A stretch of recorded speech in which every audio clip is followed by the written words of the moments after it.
Nuevamente, amigos, amigas, navegantes de la radio, el día de hoy en el conversatorio participan la maestra Alexandra Pineda y el maestro Jorge Fernando Negrete. Para moderar este conversatorio damos la bienvenida al maestro Gustavo Lomelín. Un aplauso para ellos tres. El maestro Gustavo Lomelín es actualmente director general de Televisión Educativa, medio público dependiente de la Secretaría de Educación Pública. Es egresado de la carrera de Periodismo y Comunicación Colectiva de la Facultad de Ciencias Políticas y Sociales de la UNAM.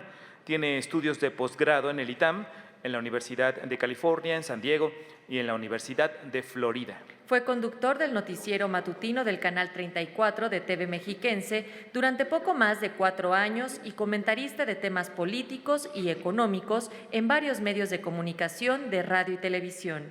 Fue coordinador de editores del periódico El Financiero, donde trabajó durante 15 años como editor, columnista y reportero de 1982 a 1997. Entre sus cargos institucionales se encuentran Coordinador Nacional de Comunicación Social del Instituto Federal Electoral, del 2004 al 2007, Director General de Comunicación Social de la Secretaría de Salud, del 2000 al 2003, asesor en campañas presidenciales y director de comunicación del Consejo Coordinador Empresarial en 1998.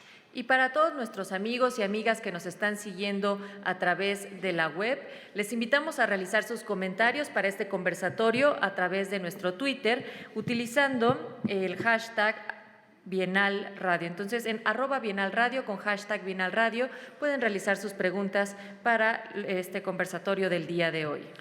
Queda en el uso de la palabra el maestro Gustavo Lomelín. Gracias. Gracias por la presentación. Muy buenos días a todos. Buenos días a nuestros panelistas. Debo aclarar, yo no soy maestro, yo soy licenciado en Periodismo y Comunicación Colectiva y por eso de la transparencia hay que aclararlo siempre. Me voy a permitir presentar a nuestros dos participantes, la licenciada Alexandra Pineda. Ella es periodista colombiana, estudió periodismo en la Universidad Jorge Tadeo Lozano de Bogotá, en Colombia, y economía internacional en el Instituto de Estudios para el Desarrollo de París, en Francia. Inició su carrera en el diario El Espectador de Bogotá, allá en Colombia, y desde hace 28 años trabaja en Radio Francia Internacional, una empresa pública, donde ha sido presentadora de noticias, editora, jefa de redacción y actualmente dirige la redacción en español. Alexandra, bienvenida, buenos días. Muchas gracias, buenos días, Gustavo. ¿Están oyendo? ¿Aló? Ya se oyó, viejo. Y por el otro lado está también el licenciado Jorge Fernando Negrete. Él es licenciado en Derecho por la UNAM, ha sido y es actualmente profesor en diversas universidades, como la propia UNAM, el ITAM, la Universidad La Salle y la Universidad Anáhuac. Fue secretario general de la Asociación Mexicana de Derecho a la Información y coordinador del programa de política cultural de la Academia Mexicana para el Derecho, la Educación y la Cultura. Actualmente él es director general de Media Telecom, una empresa privada, y él es experto en telecomunicaciones. Jorge, bienvenido, buenos días. Gracias, Gustavo. Gracias, Alejandra. Bueno, pues si les parece, vamos a iniciar este conversatorio con una introducción de 10 minutos de cada uno de los dos panelistas y después vamos a ir con algunas preguntas para al final dejarles a ustedes alrededor de 15 minutos para que nos hagan preguntas sobre esta interesante charla que vamos a tener con Alexandra y con Jorge. Antes de darle la palabra a Alexandra, simplemente me gustaría pedirles a todos ustedes que, según recomendaciones que nos hace el área de producción de esta bienal, nos hagan ustedes favor de apagar sus teléfonos celulares porque pueden interferir con los micrófonos, como pasó en la mesa anterior. Alexandra, por favor, adelante. Buenos días. Ante todo, yo quiero agradecer al maestro Antonio Tenorio Muñoz Cote, a la licenciada Hilda Saray Gómez González y a todos y todas, para ser políticamente correcta, a todos y todas los que han hecho posible esta 10ª Bienal Internacional de la Radio. Yo no soy una académica, no soy una docente, por lo tanto, lo que puedo transmitir aquí es mi experiencia, mi muy larga experiencia en una radio internacional, porque aunque las canas no se noten, ahí están y existen.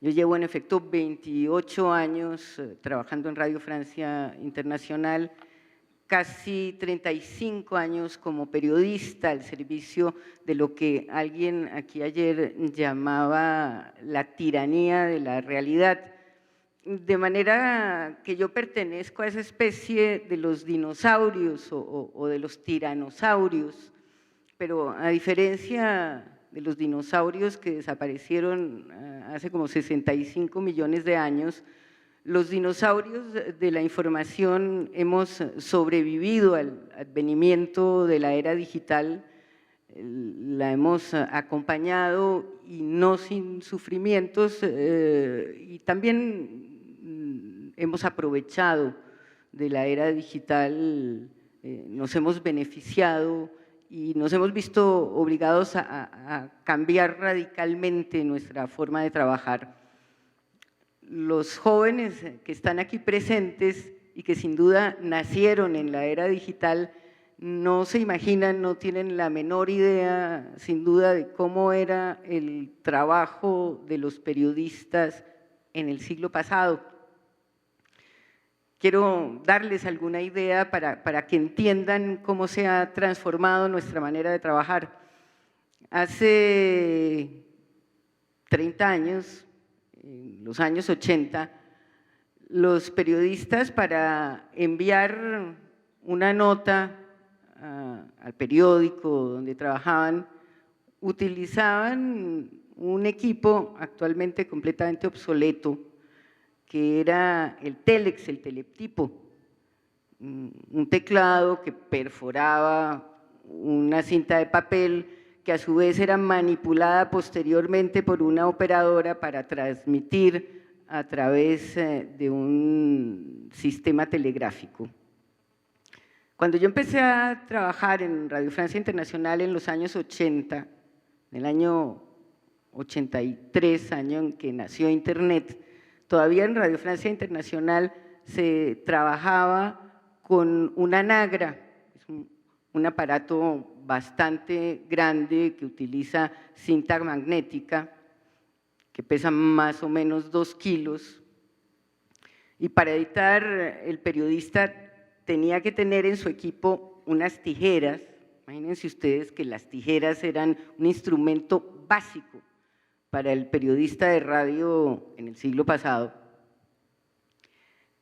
Actualmente, todos lo saben, un periodista de radio tiene una pequeña grabadora digital, tiene un computador portátil en donde puede hacer la edición y unos cascos, de manera que el advenimiento de la tecnología digital nos ha quitado peso de encima a los periodistas y ha modificado también los vectores de difusión en lo que concierne a una radio internacional.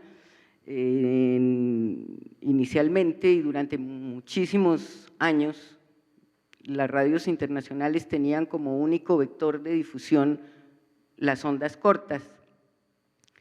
Posteriormente se pasó a otros sistemas de difusión, al satélite, y actualmente las radios internacionales a través de Internet tienen la posibilidad de ser captadas en cualquier parte del mundo y por cualquier persona.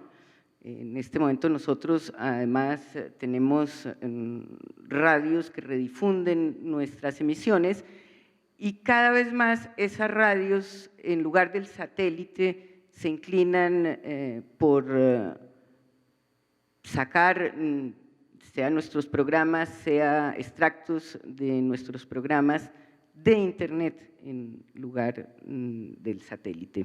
Eso ha transformado Internet, todo el mundo lo sabe, que ha modificado, ha transformado radicalmente la comunicación entre los individuos, la comunicación entre los medios de comunicación y sus audiencias, en la medida en que ha descentralizado la producción de ideas, de mensajes, de contenidos. En lo que concierne a una radio internacional, ha modificado radicalmente la relación con los oyentes. Antiguamente, cuando no existía Internet, la única manera de comunicar con la audiencia para una radio internacional eran las cartas, que por tratarse de una radio internacional podían llegar con muchísimas semanas de diferencia, que eran bastante contadas, pero que para nosotros eran una felicidad porque eran la prueba no de la existencia de Dios, pero sí de la existencia de una audiencia, en la medida en que una radio internacional, por definición, tiene dificultades en tener un feedback. Internet para nosotros ha revolucionado esa relación con las audiencias, nos ha permitido un acercamiento a través de los mails, de las redes sociales, ha permitido crear una especie de interacción con la audiencia. Y en lo que concierne a la radio en general, Internet ha permitido superar lo que era considerado un hándicap en relación con la radio y en relación con la prensa escrita. Antiguamente se consideraba que la prensa escrita tenía superioridad por aquello de la perennidad de lo escrito sobre la volatilidad de lo oral, sobre la volatilidad de la radio actualmente y gracias a la existencia de Internet, de los portales de Internet, la radio ha podido superar ese hándicap en la medida en que los contenidos de radio permanecen, en la medida en que Internet se ha convertido en lo que antiguamente era una hemeroteca, una hemeroteca para la prensa escrita, se ha convertido en una especie de archivo en donde el oyente puede a cualquier hora y en cualquier momento escuchar, volver a escuchar, consultar un programa de radio. Ahora bien, para los dinosaurios que han tenido que atravesar ese cambio fundamental, esa revolución digital, eso ha implicado sufrimientos, ha implicado una adaptación difícil, adaptarse a que el periodista de radio actualmente ya no es solamente periodista de radio, sino que tiene que multiplicar sus competencias para hacer textos en Internet, para estar presente en las redes sociales. Yo constato todos los días cómo las nuevas generaciones de periodistas, de conductores de programas, por ejemplo, en mi radio, en Radio Francia Internacional, antes de pasar a la antena, antes de pasar al estudio, mandan un tuit anunciando lo que va a venir y evidentemente eso ha permitido multiplicar nuestras audiencias de manera exponencial. Pero si ha habido sufrimiento para algunos de los periodistas en esa adaptación, este tránsito, este camino hacia la era digital en lo que concierne a las radios internacionales también ha dejado víctimas. Poco a poco en los últimos años han ido desapareciendo varias radios internacionales. en español concretamente, porque sus dirigentes han considerado que ante la información global quizás no había razón de existir. BBC en español apostó por Internet, por los contenidos en texto de Internet, Deutsche Welle apostó por la televisión. Igualmente en español se ha reducido enormemente la existencia de otras radios internacionales, lo cual significa una pérdida enorme para la libertad de información, en la medida en que en muchos países donde no existe la libertad de información, las radios internacionales han sido la garantía para esas audiencias de una información libre, de una información veraz. Eso implica muchos retos para los sobrevivientes y muchos retos que no son solamente para las radios internacionales, sino para la radio en general y sobre los cuales creo que podremos hablar más adelante, como la manera de enfrentar el predominio de la imagen en este siglo de la imagen, en esta era de la imagen, como una manera de rescatar la narrativa para la radio, la narrativa no solo de ficción, sino sobre la realidad. Gracias, Alexandra, y sin duda muy interesante su planteamiento de entrada en relación a cómo el Internet, las redes sociales han transformado toda esta interacción con la audiencia y desde luego cómo ha cambiado, y yo creo que va a ser un punto interesante que podemos analizar más adelante, precisamente en torno a cómo el concepto tradicional teórico de emisor-receptor se ha modificado radicalmente y ahora el Internet, las redes sociales nos han colocado en un nuevo paradigma a los medios de comunicación precisamente. Pero esto es parte de la discusión que vamos a seguir. Por lo pronto le pido a Jorge nos dé su visión sobre esta agenda digital y esta narrativa transmedia. Muchas gracias, Gustavo, Alexandra. Les agradezco al comité organizador de la Bienal de Radio. Soy fan de la Bienal de Radio desde hace varias emisiones en las que se ha llevado y se ha celebrado siempre con mucho éxito y con mucha capacidad de convocatoria. Lo interesante es que el título del evento es muy provocador: la agenda digital y las narrativas transmedia. Y además es más provocador porque se organiza en la Bienal de Radio. Como decía Alejandra hace un momento, ha habido muchos damnificados cuando las tecnologías de la información surgen. La industria de la música, la industria del audio, la industria de la radiodifusión, recientemente la industria editorial, ahora pronto será afectada también la industria audiovisual. Parece ser que las tecnologías de la información tienen una enorme capacidad disruptiva y además transforman modelos de operación y modelos de negocio a una velocidad sorprendente. Yo recuerdo todavía hace unos cuantos, no sé, 5 años, cuando las Naciones Unidas apoyaban en todo el mundo un proyecto que se llamaba One Laptop per Child, no, una computadora para cada niño, y el problema hace 5 años, 6, 7 años, era una computadora en cada escuela, pero el problema era que llegara la electricidad, que llegara un sistema de control de temperatura, de humedad, de seguridad y que hubiera conexión a Internet. Y hoy en día eso no importa, porque tenemos ahora dispositivos móviles, tabletas, Internet de banda ancha. Entonces, y como lo mencionabas, Gustavo, utilizaste la palabra correcta, que es una que, por cierto, recurro mucho a ella. Estamos frente a nuevos paradigmas para comprender por qué la agenda digital, por qué las narrativas transmedia y por qué nos convoca la radio. Tenemos que ver que estamos frente a nuevos paradigmas. Y la mayor parte de ustedes son estudiosos de la comunicación.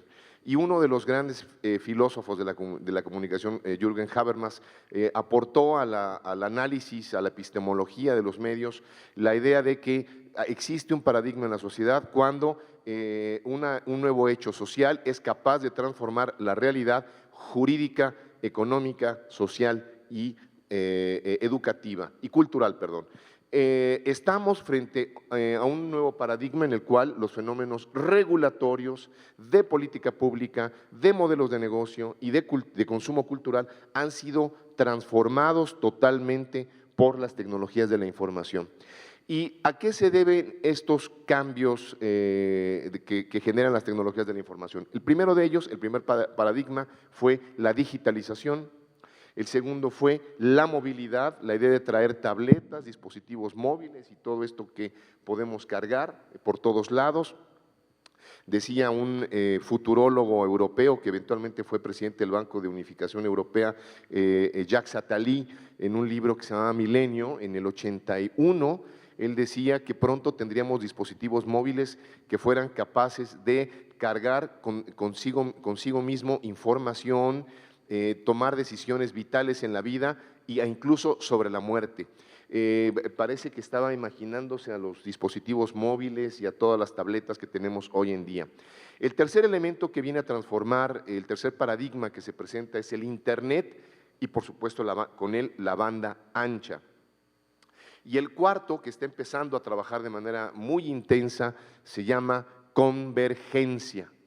Y pronto tendremos uno que ya empieza a transformar la forma de trabajar, que se llama la nube. Estos 5 elementos, la digitalización, la movilidad, el Internet y la banda ancha, la convergencia y la nube, han venido a ser agentes disruptores de todos los medios de comunicación que conocíamos. Por supuesto, el primero de todos ellos, la radio, que fue tan importante que cuando hablamos por primera vez de órganos regulatorios, hablamos de la Radio Communication Commission en los Estados Unidos en los años 20, y ahora hablar de una Radio Communication Commission es ridículo, hay que hablar de órganos reguladores de las telecomunicaciones.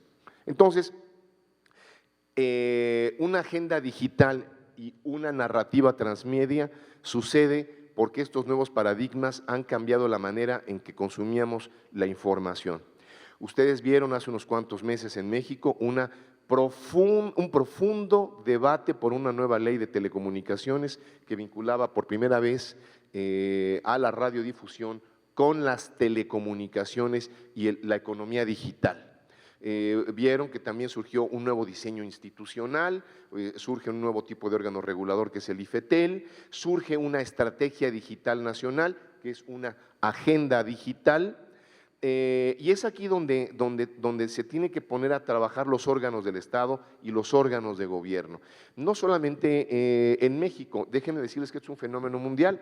Justamente Radio France, donde esta sucede, que es Francia, que es Europa, tienen la agenda digital europea. Hace un momento una de las expositoras habló de la agenda digital europea, que en este instante está siendo replanteada para todos los países que componen la Unión Europea. España lanzó hace 3 meses su nueva agenda digital. Colombia tiene la agenda digital, Colombia Vive Digital. Argentina tiene su agenda Argentina Conectada. Chile tiene Imagina Chile. Brasil tiene el plan de banda ancha de Brasil. Y así podemos revisar a todos los países que están empezando a entrar en estrategias del gobierno, el Estado y la sociedad juntos para garantizar que el derecho de acceso a la información, pero sobre todo, como en el caso de México, el derecho de acceso a las tecnologías de la información se garantice y pueda ser masivo. Hace falta mucho por hacer, hace falta mucho que trabajar. Cierro esta primera parte de mi reflexión con algunos datos. México tiene 87 dispositivos móviles por cada 100 habitantes. Ciertamente son muchos, somos 110 millones de habitantes. Estos dispositivos no son solamente para las clases económicas altas, los tiene la gente más desprotegida, gente que puede vivir con cierta marginación y hoy en día, sin embargo, no es suficiente. Países como, estamos solamente en teledensidad móvil, arriba de países como Haití, Jamaica, Nicaragua y Cuba. Es decir, hay mucho que hacer, mucho que trabajar. Dejo esta primera parte de mi reflexión aquí, Gustavo, gracias. Sí, sobre esos datos de lo que hace falta por hacer y trabajar, en efecto hay la tendencia a pensar que la mayoría de la población mundial ya forma parte de ese mundo global de Internet. Y no es cierto, si bien es cierto que en este momento se calcula que hay 2,5 millardos de computadores. ¿Dos qué, perdón? Millardos y medio, o sea, 2.000 millones y medio de computadores conectados a la red. Eso no significa más que el 35% de la población, es decir, que una gran mayoría sigue todavía sin conexión. Bueno, ahorita le pasamos la palabra a Jorge para ver justamente cómo están estos datos, seguramente tú como experto los manejas, pero antes, Alexandra, en este nuevo lenguaje de la radio, en esta transformación a partir de estos efectivamente 5 paradigmas que hay y que ahí claramente están, y donde uno de ellos es cómo se ha transformado la relación precisamente mensaje-receptor. En tu experiencia como experta en el tema, ¿cómo lo ubicas? En efecto, la relación mensaje-receptor ha cambiado enormemente. Ha cambiado enormemente gracias, como decíamos, a Internet, a las redes sociales. Ya no es una relación unilateral, yo envío el mensaje, tú recibes el mensaje.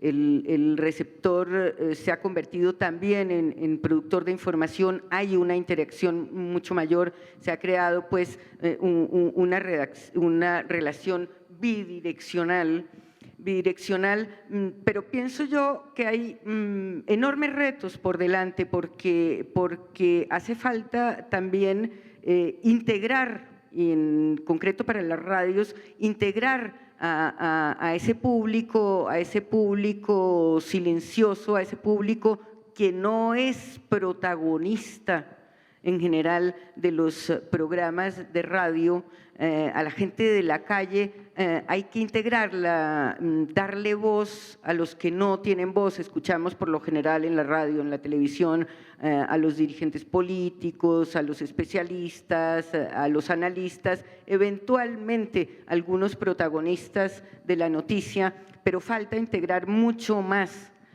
a la población, a la gente que no tiene voz, y para eso yo pienso que la narrativa es necesario rescatarla en la radio, el género narrativo, el género que permite, y no solamente porque se ha hablado mucho aquí de la narrativa de ficción en la radio, pero integrar también la estética a esa narrativa de la realidad, a esa tiranía de la realidad, permitirle integrar la narrativa, permitirle integrar una estética sonora. Eso también es posible para contar la realidad, y eso yo creo que es uno de los retos importantes que tenemos por delante, no solamente para las radios internacionales, sino también para la radio en general. Poner la radio al servicio de la problemática social, de la problemática, y de eso se hablaba aquí hace un momento, de la problemática de salud, por ejemplo, de la educación de salud, de la educación alimenticia, de la educación sexual, de la educación reproductiva. Esos son temas que permitirán acercar aún más a la radio con el público y hacerla cumplir cada vez más un servicio social, que yo creo que esa es la misión fundamental de una radio. Muy interesante, sin duda, la labor social y la participación de la ciudadanía que deben de tener a través de los medios, particularmente la responsabilidad social de los medios públicos que tenemos que procurar siempre. Jorge, 35% nada más participa en esta conectividad, por un lado. Y por el otro, ¿dónde está México frente a estos 5 nuevos paradigmas que tú planteas? Bueno, me tengo que solidarizar con la reflexión de Alejandra porque tiene toda la razón. Es un tema de estadísticas, pero más o menos es 35-40%, algunos dirán 45% de la gente conectada en el mundo. A ver, América Latina o el caso de México, somos 110 millones de habitantes, pero tenemos alrededor de 48 millones de internautas en el país, quiere decir que nos falta todavía la mitad. Por eso la agenda digital, porque cuando existe asimetría en el consumo de bienes y servicios, entra la Rectoría Económica del Estado con una de sus herramientas de política pública llamada política pública, ¿no? Que es, en este caso, una muestra, una herramienta es la agenda digital para hacer que toda la administración pública trabaje buscando la conectividad de los países. Hay países en América Latina, por ejemplo, que tienen, Panamá tiene 170 dispositivos móviles por cada 100 habitantes. Es claro que hay gente que tiene 3, 4 o 5 dispositivos móviles, no quiere decir que todos los panameños estén conectados. Y cuando uno va a Panamá, sí ve mucha gente rica, pero ve unos cinturones de miseria enormes. Quiere decir que hay un tema de la brecha digital, se comporta de manera distinta, ¿no? Hay países más estables, Colombia anda sobre 115 dispositivos móviles por cada 100 habitantes, Brasil 135. Sin embargo, esos datos no pueden ser tan alegres, hay que irnos a la mitad. Normalmente, en esos países la mitad es la que está conectada, el 50% o el 40% o el 45%, es decir, tienes toda la razón. Para eso es una agenda digital. ¿Y esto a dónde nos lleva? Ahora que me preguntas sobre dónde estamos en México con estos paradigmas.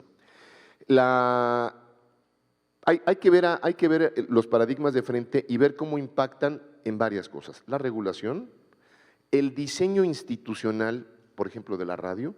Voy a dar un ejemplo muy concreto. Ahora, con la nueva reforma de telecomunicaciones, pues tenemos la concesión única. Esto no es un invento de México, esto la UITEL, la Unión Internacional de Telecomunicaciones, lo ha propuesto, lo tienen allá en Europa, en Estados Unidos.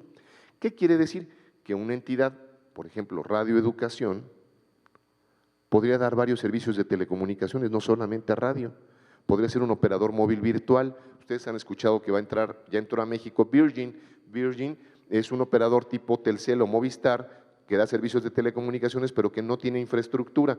Es un mayorista de tiempo, le compra el tiempo a Movistar y vende sus teléfonos, que los van a comprar muchos de ustedes, vinculados a que es muy divertida, hace muchas fiestas. Richard Branson es un hombre muy carismático y ustedes quieren pertenecer a ese grupo de gentes, ¿no? O Liverpool tendrá sus propios dispositivos móviles, o en Sudamérica Falabella, ¿no? Que es un parecido a Liverpool o a Palacio de Hierro, que da los dispositivos móviles a sus usuarios. O los bancos podrán dar dispositivos móviles. Bueno, hoy en día Radio Educación podría dar un dispositivo móvil donde la suite digital educativa de la Dirección General de Televisión Educativa pueda dar educación a distancia.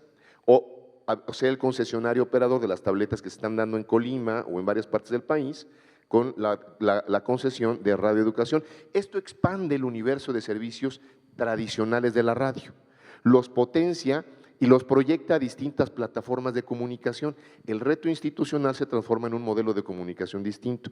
No va a desaparecer la radio, sino va a evolucionar y se va a complementar de muchos elementos. Bueno, sin duda mucho que explorar todavía sobre precisamente hacia dónde nos lleva para ser más eficientes, más eficaces y cumplir esa mayor responsabilidad social con el uso de las nuevas tecnologías. Mucho que aprender de experiencias, pero en el caso particular de la nueva narrativa, esa narrativa, rescatar esa narrativa que decías, Alexandra, me parece muy interesante, porque está estrechamente vinculada con la necesaria participación de la sociedad que tú decías, y esta problemática social precisamente para rescatar cuestiones de identidad social, para rescatar y fortalecer los tejidos sociales de la sociedad. En tu experiencia, ¿qué recomendaciones, digo, a partir de tu formación como periodista colombiana y toda tu trayectoria en Francia, para que podamos aquí tener algunas experiencias y lecciones eventualmente que podamos retomar? Bueno, yo no creo que pueda dar lecciones aquí a los periodistas mexicanos porque hay un nivel de profesionalismo muy grande. Yo creo que el problema no concierne solo al periodismo en México, en América Latina, sino también en Europa, y es rescatar ese género narrativo que permite integrar integrar la estética sonora, a menudo olvidada en las radios actualmente para privilegiar únicamente la voz humana, y hay toda una estética sonora que se olvida y que por definición forma parte y tendría que formar parte de la estética de la radio, rescatar todo eso para contar la realidad, para narrar la realidad. Es decir, que no solamente está el género noticia y el género entrevista, sino aquellos géneros que integran todos los otros géneros y elementos de la radio, como son el documental de radio, como son la crónica, como son el reportaje, a menudo olvidados y por lo general olvidados en este momento por la mayoría de las radios, y repito, no solo aquí en América Latina, sino también en Europa, que fue un género rey. El documental radial, el documental radiofónico, la crónica radiofónica fue un género rey durante mucho tiempo en Europa, que es lo que yo más he conocido durante mi experiencia profesional y que se ha ido abandonando a favor del talk show, a favor de la entrevista y a favor del informativo puro y duro, en donde se suelta la noticia sin la posibilidad de narrar, de contar la realidad, de contar la vida de la gente que ha sido protagonista de la noticia, que ha sido quizás damnificada, que ha sido víctima. Esa gente, como decía anteriormente, toda esa gente que no tiene voz y a la que la radio tendría la obligación de darle voz para construir una sociedad que es parte también de la vocación de un medio de comunicación cualquiera que sea. Pero ustedes en particular, ¿cómo le dan a la sociedad mayor voz, mayor participación? ¿Cuál es la experiencia de ustedes? A través justamente de promover y difundir ese género olvidado y a menudo despreciado que es la crónica radiofónica, el reportaje radiofónico. Nosotros, bueno, tratamos de promoverlo en la medida de las posibilidades a través de nuestros corresponsales, fundamentalmente, que nos cuenten las historias de otra forma, no solamente en forma de noticia, en forma de despacho noticioso, sino yendo a la gente para que sea la gente que ha vivido las situaciones, que ha vivido una realidad, la que la cuente, la que la narre, y valiéndose para eso de toda la riqueza sonora que es la estética, que es la parte estética de la radio. Básicamente a través de los géneros periodísticos, como bien comentabas. Jorge, ¿cómo justamente en estas nuevas tecnologías, con esta participación de la sociedad, de las redes sociales, embonar todo esto para que la radio, en este caso, con las nuevas tecnologías, le dé mayor voz a la participación de la sociedad? Evidentemente, a través de las redes sociales, hoy la tiene como nunca la había tenido, pero cómo empatarlo para darle mayor proyección y un cauce de difusión adecuado. Fíjate que me parece que aquí hay un elemento que es muy importante, ahora que no soy comunicólogo, pero he estado muy de cerca siempre de la radiodifusión desde la perspectiva de la producción, he podido diseñar algunos canales de televisión, pero en este instante todo se está replanteando. La forma de narrar las noticias breves, las redes sociales como Twitter nos obligan a ser muy eficientes en nuestros procesos de comunicación.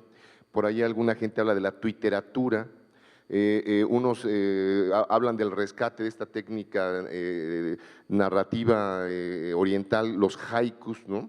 Los jóvenes se comunican textualmente de manera muy eficiente ahora en las redes sociales, prefieren no hablar, ¿no? Cuando hablo con mi hija es un fenómeno porque ella lo que quiere es que le escriba, no quiere que la moleste escuchando mi voz, necesita profundamente leerme, ¿no? Y textos breves y muy eficientes, a veces casi fríos, y cuando hay emoción hay emoticones, entonces si ve un corazón entiendo que está contento y me dice que me quiere. Bueno, Evidentemente hay una nueva narrativa y tenemos que adaptarnos. Buena parte de ese trabajo no nos va a tocar hacerlos a nosotros, pero sí entenderlos para promover y garantizar regulatoriamente en materia de política pública y en materia de modelos de negocio, que esas cosas sucedan y se desarrollen entre los ciudadanos, entre los individuos. Hoy en día la radio viene acompañada de un fenómeno que también se da en la televisión, que es la televisión social, de redes sociales. Bueno, hay la radio con redes sociales y en muchas ocasiones son las redes sociales las que potencian de manera exponencial la comunicación radiofónica. Pero además no hay que despreciar, no solamente no hay que despreciar, hay que ver como complementario y como parte de un proceso de evolución la misma radio en Internet. Esto es una realidad y lo debo de decir así. Todo indica que el espectro radioeléctrico que se usa hoy en día para la radiodifusión, en algún momento de los próximos años se va a dejar de usar, es decir, ya no usaremos el espectro radioeléctrico ni para la televisión ni para la radio. Todo eso estará en línea, todo estará en Internet, ¿no? Hay recomendaciones de la Unión Internacional de Telecomunicaciones para que el espectro radioeléctrico se use solo para Internet. Entonces tendremos más banda ancha e insisto, estaciones como Radio Educación podrán usar, por ejemplo, de manera muy creativa y con una nueva narrativa o rescatando narrativas de programación radiofónica, podrán hacer la primer señal de radio dedicada solamente a la marimba, otra al son huasteco, otra a la trova yucateca, otra a la música clásica, al bambuco, a los géneros que tenemos, a la puya colombiana, y tendrá Radio Educación 30 o 40 canales lineales de audio, más programas de radio, más redes sociales, más televisión, y entonces la narrativa se va a transformar en un proceso que en principio parece de alta parafernalia, aunque los nativos digitales lo verán muy normal, estar recibiendo y consumiendo simultáneamente estas nuevas formas de comunicar. Creo que vienen momentos fantásticos para la radio, ¿no? En los negocios se retomó una frase de Darwin donde decía que las empresas grandes, las robustas, no son las que siempre ganan, sino las que se adaptan. Lo mismo para los medios públicos. Me parece que los medios públicos deben en este instante no ser grandotes. Por ejemplo, Radio Televisión Española, que en este instante tiene una crisis profunda, ¿no? Financiera, de identidad enorme. Los medios que se adaptan más rápidamente son los que van a poder mantener sus plataformas y construir nuevas, interactuando narrativamente, tecnológicamente y operativamente de manera distinta. Habría que nada más puntualizar que esa crisis que tiene la radio allá en España en este momento es producto de la crisis económica que vive el país y que vive en general Europa, ¿no? Nada más para ubicar en contexto. Sí. Alexandra. A propósito de la necesaria adaptación a esos nuevos lenguajes de que hablabas, Jorge Fernando, como los emoticones o los tweets, los trinos, como los llaman en Colombia, esos mensajes telegráficos. Hay otra adaptación y otra reflexión y otro reto que me parece importante para la radio, que se refiere a ese predominio de la imagen en las nuevas generaciones. Mi hijo hasta hace unos pocos años veía los libros y me decía con mucho orgullo, como si eso fuera un orgullo, a mí no me gusta leer. Por suerte ha cambiado la situación, pero refleja muy bien esa generación de la imagen. ¿Cómo hacer para que las nuevas generaciones que ya ni siquiera a menudo ven televisión, cómo hacer para que escuchen radio? Es verdad que ahora ya no hay las dificultades de tener que estar sentado o alrededor de un aparato de radio, porque ahora se puede oír la radio a través de un smartphone. Eso ha revolucionado también la manera de escuchar la radio, se puede ir en cualquier momento, en cualquier lugar, con unos audífonos y un smartphone, pero ¿cómo enfrentar ese reto de la generación acostumbrada a la imagen, ese predominio de la imagen? Y en ese sentido yo pienso, es un poco la experiencia que tenemos nosotros en Radio Francia Internacional, que ha sido la de tener que declinar también a manera de imagen muchos de los contenidos de radio, no solo en video, sino que incluso es un proyecto que estamos considerando a mediano plazo de hacer la experiencia de la radio filmada.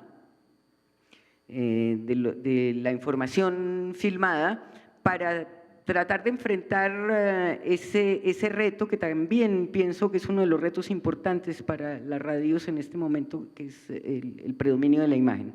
Entonces, en esa, digamos, retomando lo que decías al principio, en esa formación dinosaurica que traemos algunos, el reto ahora es meternos en esta nueva digitalización multimediáticamente, de manera transversal, en fin, precisamente para responder a al nuevo avance tecnológico. No hay otra manera de sobrevivir a la era digital en que estamos viviendo, pienso yo.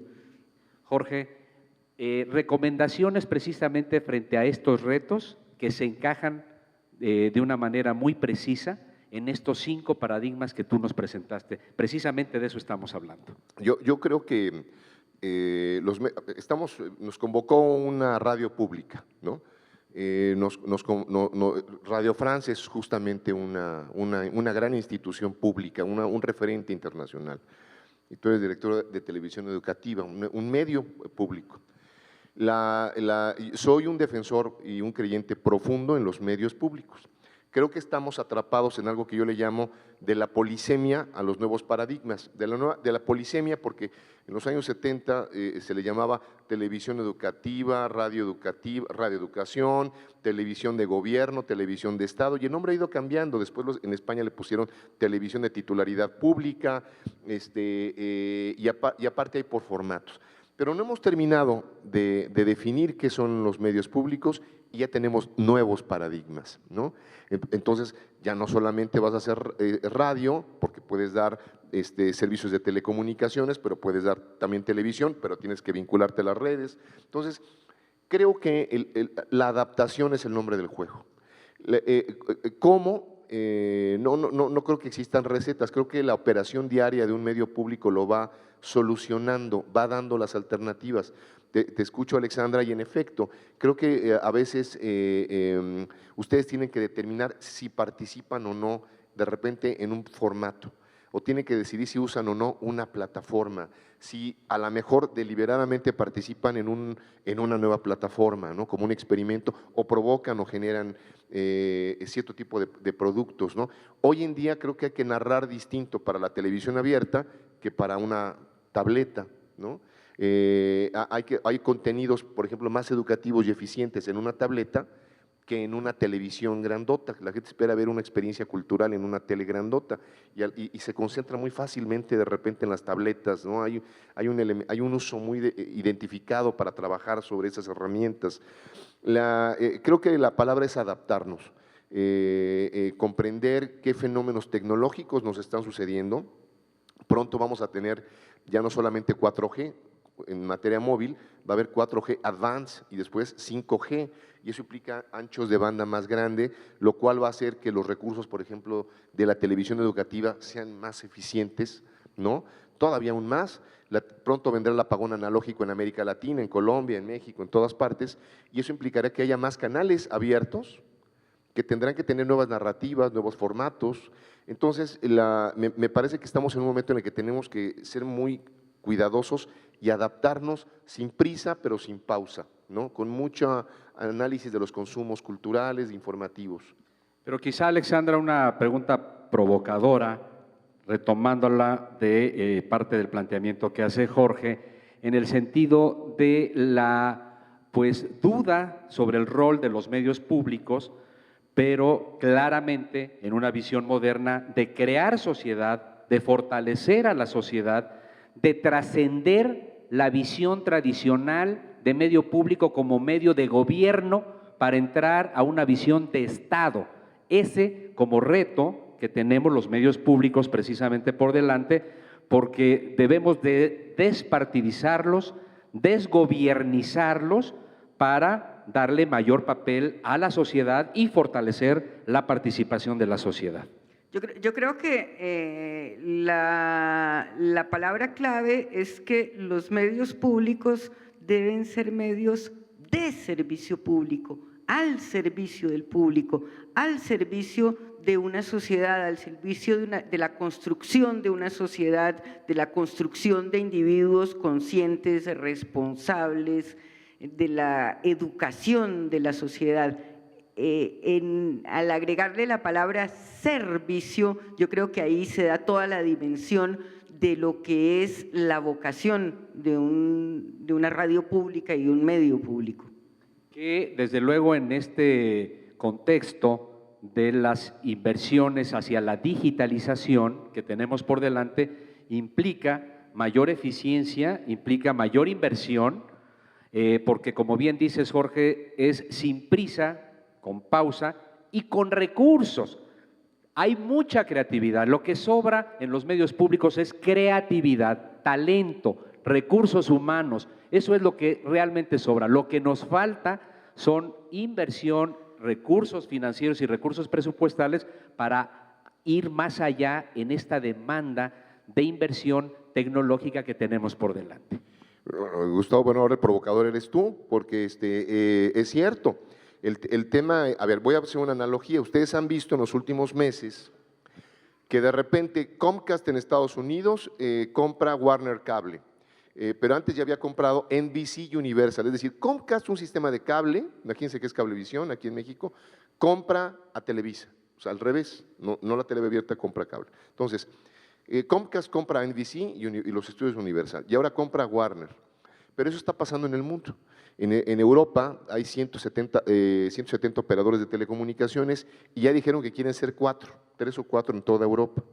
Pero está sucediendo también, recientemente Telefónica de España compró Canal Plus en España, pero también compró GVT en Brasil. Bueno, eso en los medios públicos lo tenemos que reflexionar, porque es cierto, nunca ha habido presupuesto suficiente para los medios públicos. Esa es una realidad y de esa no nos salvamos. Hace falta presupuesto público. Pero también los medios públicos tienen que poner de su parte. En este instante de nuevos paradigmas, voy a ser provocador, siendo congruente contigo.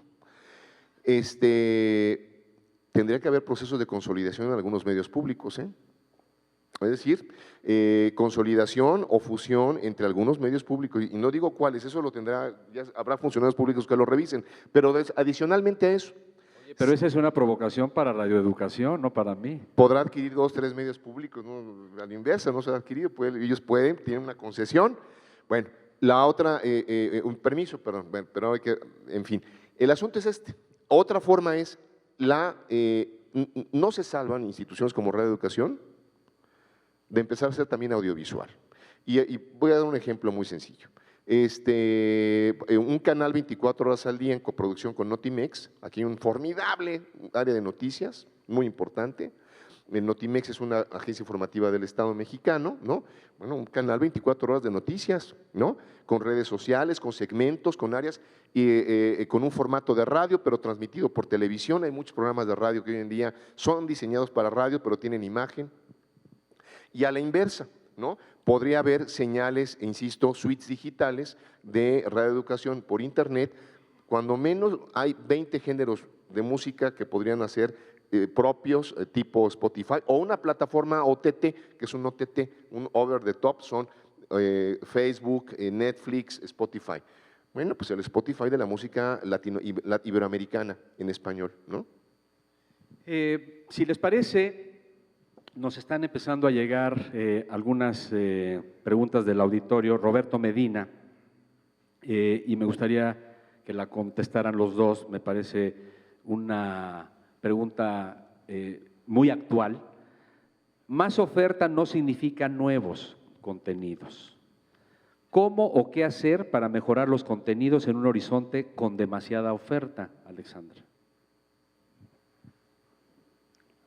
Bueno, creo que es un poco el tema que he tratado de abordar recientemente. Mejorar los contenidos significa, por un lado, adaptarse a los nuevos hábitos, los nuevos usos de consumo del público, pero también buscar contenidos que sirvan, que interesen, que contribuyan, que eduquen a la formación de ciudadanos, a la formación de ciudadanos críticos, que contribuyan a difundir la cultura, o sea, contenidos culturales, que contribuyan a la formación de seres humanos responsables, críticos, capaces de consumir la cultura, de seres humanos educados. Y en ese sentido, para poner un ejemplo, en la pasada mesa redonda, una de las ponentes ponía un ejemplo de Radio Francia, de un trabajo que se hizo para las elecciones. Yo quiero poner un ejemplo de uno de los programas, si no el programa más exitoso de Radio Francia Internacional, que es un programa sobre salud, en el cual los oyentes ponen los temas, proponen los temas, participan con preguntas a especialistas que están presentes en la antena, informando, dando recomendaciones y respondiendo a las preguntas de la audiencia. Ese es el programa más exitoso de Radio Francia Internacional, el que tiene mayor audiencia. ¿Por qué? Es evidente, porque es un programa que le sirve a la gente, es un programa que se oye mucho, particularmente en África, y en el que participan los oyentes africanos, y que tiene una audiencia, se hace todos los días a la misma hora. Es un programa de 20 minutos, 2 veces 20 minutos en un día, y me parece evidente la razón de su éxito, y es que es un programa de servicio y de interés público. Muy claro. Y además, completando un poco tu amplia respuesta, Alexandra, me parece que los nuevos contenidos educativos y culturales no tienen nada que ver con lo aburrido. Eso es parte del reto que tenemos por delante, los medios públicos, radio, televisión, porque tradicionalmente lo educativo, lo cultural, se asociaba con conceptos y presentaciones muy aburridas. Entonces, el reto precisamente es hacerlo muy atractivo, hacerlo muy participativo, y eso te puede cambiar, y ese es parte del reto que tenemos por delante, hacer nuevos contenidos atractivos que realmente estén embonados con las necesidades de la sociedad. Hay una última pregunta, por cuestiones de tiempo me dicen, de Mayra Rodríguez, y esta creo que va muy dirigida a ti, Jorge. ¿Qué diferencia hay entre radio filmada y streaming en vivo? Radio filmada de cine. Fui yo quien habló de radio filmada. Sí, creo que no hay gran diferencia. Nosotros lo que pasa es que yo utilizo el lenguaje, la traducción de lo que decimos en francés. Streaming es una palabra, como todos saben, en inglés. Ahí tienes, Mayra, es exactamente lo mismo, pero tú como experto de tecnologías. Mira, no, específicamente para el caso de radio no le veo, o sea, un poco el conflicto. El tema de la transmisión en vivo por internet, el streaming, pues es una transmisión en vivo, online. Tenemos demasiados anglicismos en el tema de internet, hay que empezar a castellanizar el asunto, pero sí, es una transmisión en vivo, un broadcast, bueno, una transmisión en vivo que podría ser radiodifundida, pero que en realidad es por internet, igual en vivo. No le haría otra mayor observación. Sí, el vector de la radio filmada es internet también, de manera que Creo que no hay gran diferencia. Tu conclusión, simplemente para cerrar esta charla, Jorge.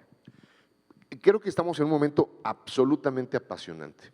Es un momento, tuve hace un tiempo cuando nos vimos allá en Medellín, un poco antes había dado una plática en Colombia y dije en Colombia algo que me parecía propicio, porque Colombia ha hecho enormes esfuerzos en el tema de tecnologías de la información, es uno de los países que está haciendo mejor las cosas en esto. Y comentaba ya que cuando uno habla de tecnologías de la información, uno tiene que recordar la primera hoja, párrafo tercero del libro de García Márquez, de 100 años de soledad, porque uno recordará que de repente la frase decía más o menos así: el mundo era tan reciente que las cosas carecían de nombre y para mencionarlas había que señalarlas con la mano. Eso nos está pasando en las tecnologías de la información. Creo que esa sería mi reflexión. Aquí hay que estar atentos y adaptarnos. E inventar, crear. ¿Tu conclusión? Eso, para hacer frente a esos retos, a ese mundo que todavía no sabemos nombrar y al que no sabemos todavía cómo responder, yo creo que el arma fundamental es la creatividad y la invención. Pues ahí tienen ustedes, les agradezco mucho a Alexandra, a Jorge, su participación, muy interesante. Les agradezco a ustedes también que hayan participado con nosotros en esta mesa y tenemos por delante precisamente este gran reto de enfrentar los nuevos paradigmas con talento, con innovación, con creatividad y desde luego con gran responsabilidad en el caso de nosotros los medios públicos para crear sociedad, darle más voz a la participación social, desde luego promover la participación social en este nuevo reto que tenemos por delante ante la falta evidente de recursos presupuestales que tenemos para enfrentar ese gran reto que está a la vista de todos. Y bueno, simplemente les agradezco y que tengan ustedes muy buena tarde.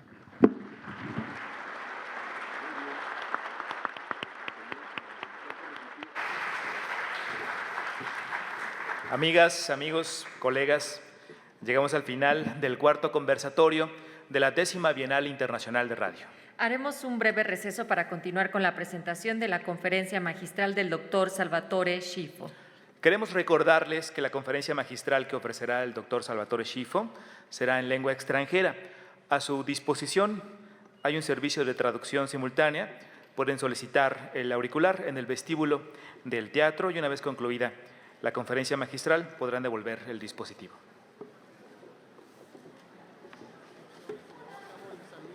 Donde México sufrió derrotas en ambas ramas. En el grupo B de la Copa Davis Junior, la escuadra mexicana que dirige Alain Lamaitre